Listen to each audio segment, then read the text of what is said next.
Assalamualaikum warahmatullahi wabarakatuh. Alhamdulillah wassalatu wassalamu ala rasulillah wa ala alihi wa ashabihi wa mawalah.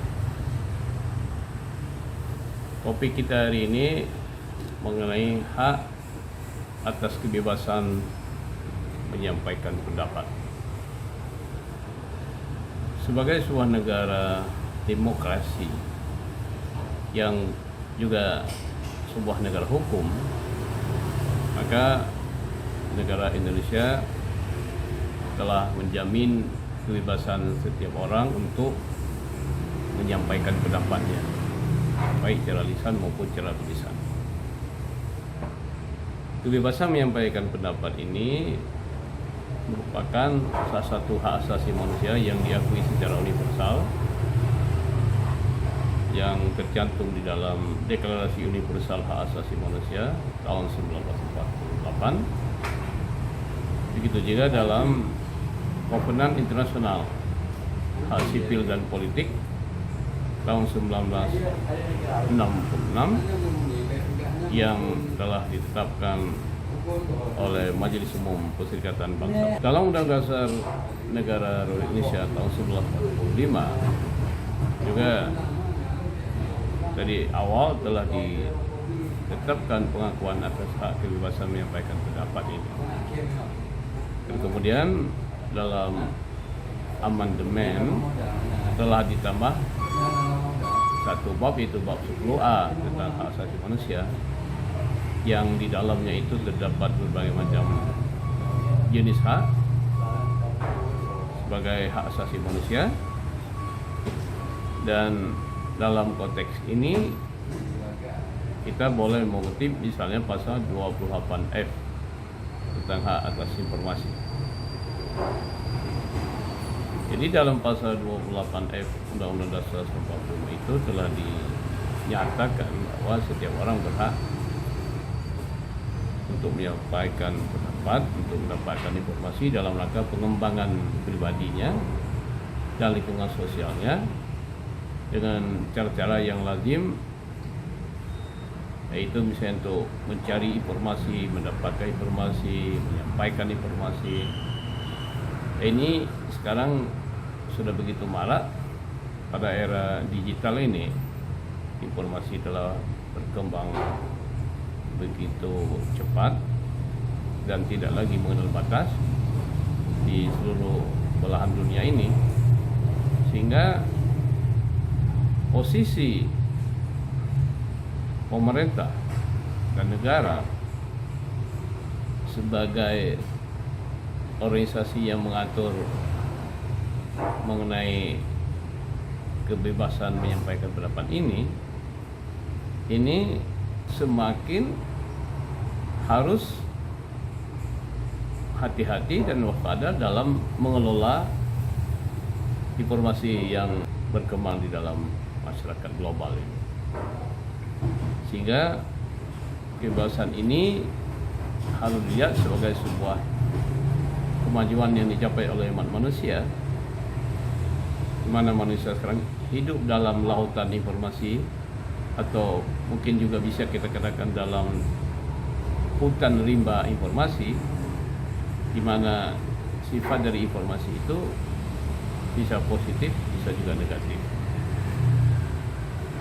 Jika demikian, maka pendekatan yang dilakukan untuk mengelola informasi ini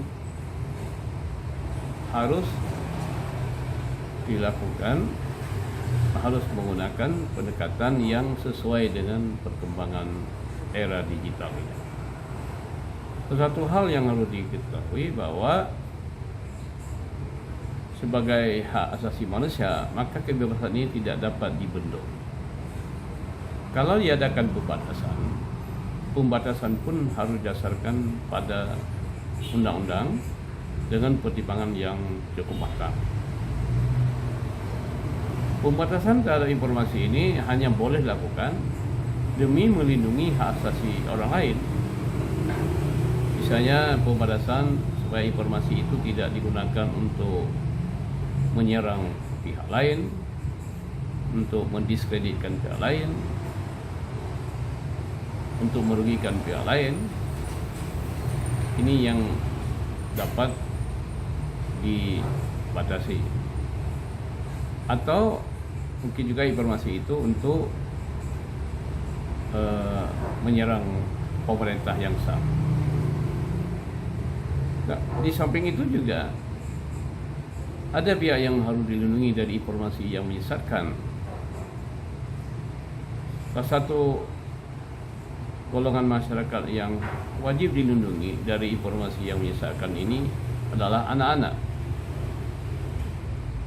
Anak-anak mulai dari baru lahir sampai dengan usia 18 tahun itu dikategorikan sebagai anak, di mana masih bersifat rentan, mudah terpengaruh atas berbagai informasi.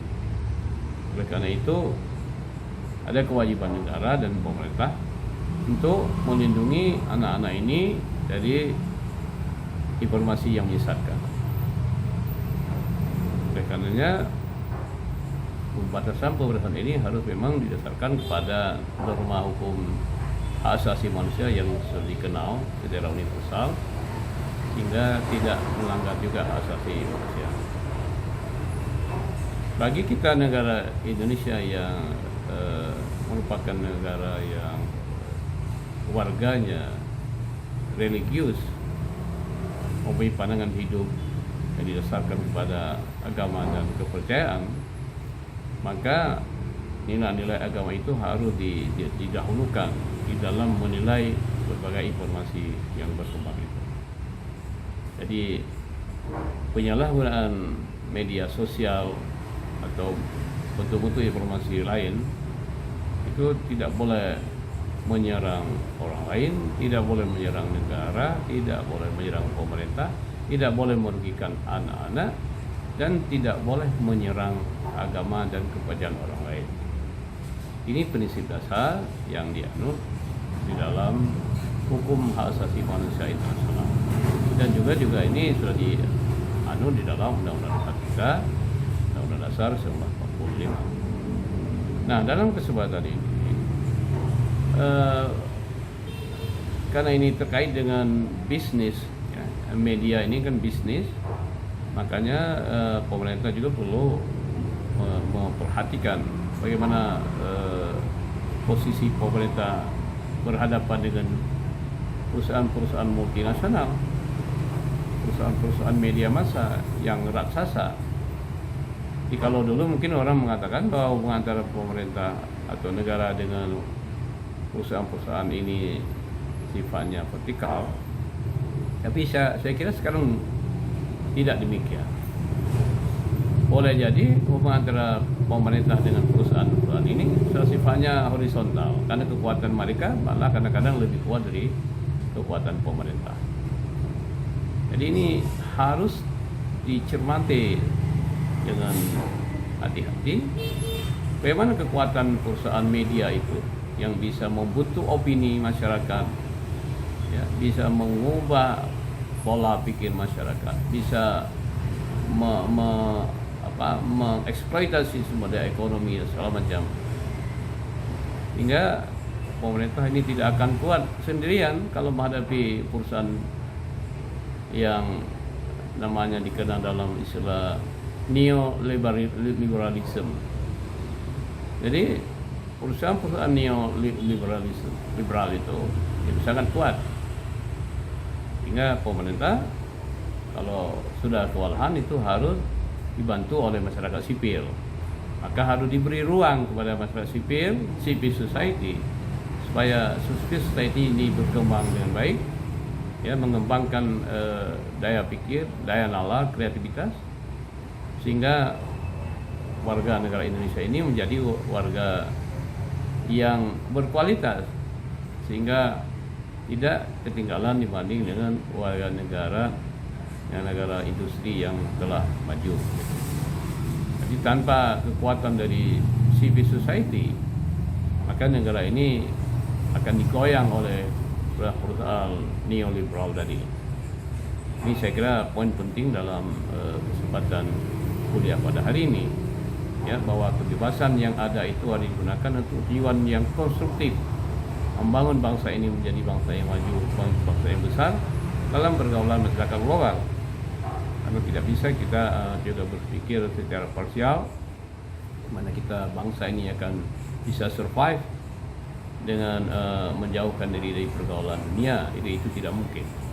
Makanya supaya kita bisa survive, tidak ada cara kecuali memperkuat hubungan internal di dalam negara kita antara berbagai elemen masyarakat, terutama hubungan yang kuat antara pemerintah dengan civil society. Kita sudah menyaksikan di berbagai belahan dunia bahwa kekuatan dari civil society itulah yang menopang pemerintah dan masyarakat bisa maju menjadi masyarakat yang berperadaban yang tinggi. Saya kira ini poin yang penting untuk hari ini sebagai awal dari kuliah menyangkut dengan hak kebebasan menyampaikan pendapat ini, dan nanti akan kita lanjut lagi dengan topik yang lain, khususnya menyangkut dengan pembentukan opini publik, public opinion. Nah, dalam kaitan ini silakan juga nanti para mahasiswa dan pendengar ini membaca tulisan yang terkait, yaitu mengenai media sosial dan hak asasi manusia dalam website kami normahukum.com. Terima kasih. Sekian dulu. Assalamualaikum warahmatullahi wabarakatuh.